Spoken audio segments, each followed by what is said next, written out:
继续来看这个台中市的警方，自8个月以来，共开出将近40万张的违规停车的罚单，而且大部分开单的时间拢伫半暝。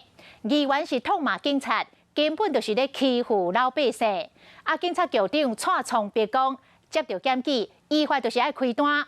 所以这个副市长陈子敬嘛讲话咯，讲打来会来研究15米以下道路夜间甲透早开放，予民众会当来停车。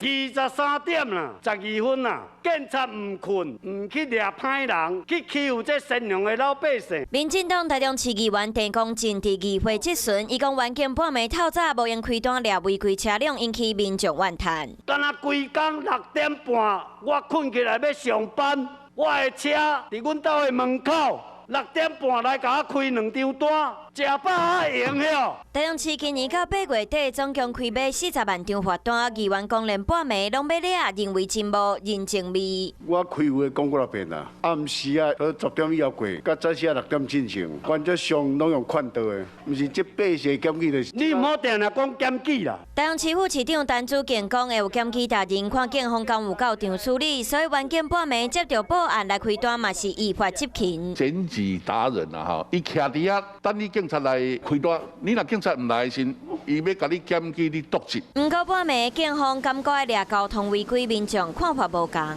半夜违停的时候，如果是在一些比较危险的地方的话，我觉得他举例是一个正常的动作。有人暗时回来啊，也是找不到停车位，袂使警察看了啥就要赶开，看了啥要都挑那个软的吃。台中市政府讲，未来参考新北市的做法，伫袂影响救灾、有安全的状况之下，减少暗时交通执法强度。讨论伫15公尺以下道路开放暗时停车，要互较早出门、较晚转来民众方便，卖将执法困扰、有民众怨叹的程度降到上。Hello， 大家好，我是乃瑜，要教给大家2个任务。第一个，华视新闻的脸书专页，你按赞了吗？还有华视新闻的 YouTube 频道，赶紧订阅起来，还要记得按赞，开启小铃铛哦。